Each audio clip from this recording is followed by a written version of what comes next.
without Him, you never make it. And as St. Paul said, I'm strongest when I was weakest. And I became strongest when I was down there on the floor, in solitary confinement, alone.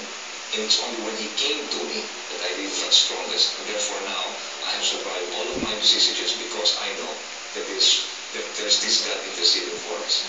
I understand that you had Thomas Kempis yes, invitation. I had the Invitation of Christ, but the book that really encouraged me to go into deeper thinking is Chuck Colson's Born Again. Yes. You know, I read this book and I said, oh, this guy is just a phony, you know, it's a gimmick.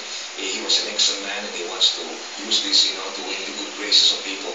And I read this, but the more I read it, and I saw it there, he said, if you sit down with the yellow paper and write down your blessings as against your heartaches and frustrations, you will always know that you're always ahead.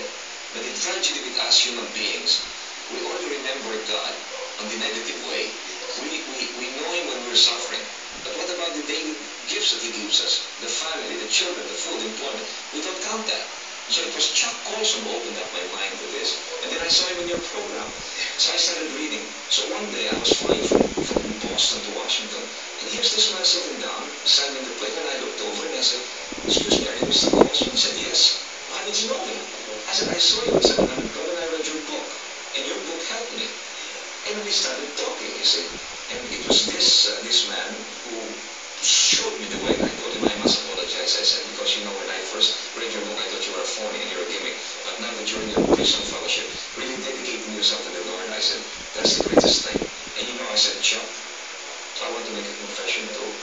God gave me a gift, I said, a gift to articulate that brought me to the pinnacle of political power.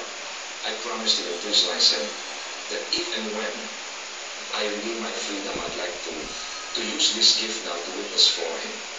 And look, I'm here, Pat. I mean, a year ago, who would ever believe that I would be sitting down with you? I was watching, I was in solitary confinement, under death sentence. Now I'm here with you.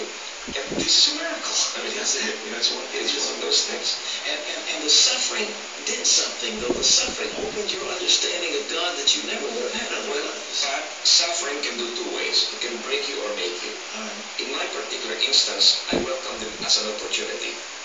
With this suffering, I knew that God cared for me. Because if He didn't care for me, He wouldn't make me suffer.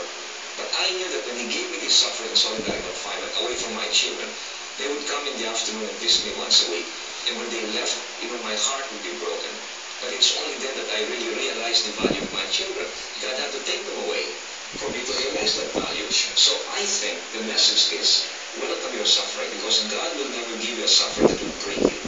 It's only manifestation of His love, I think, that He makes us suffer to really realize Him. Because when we're in glory, we don't know Him. But when we suffer,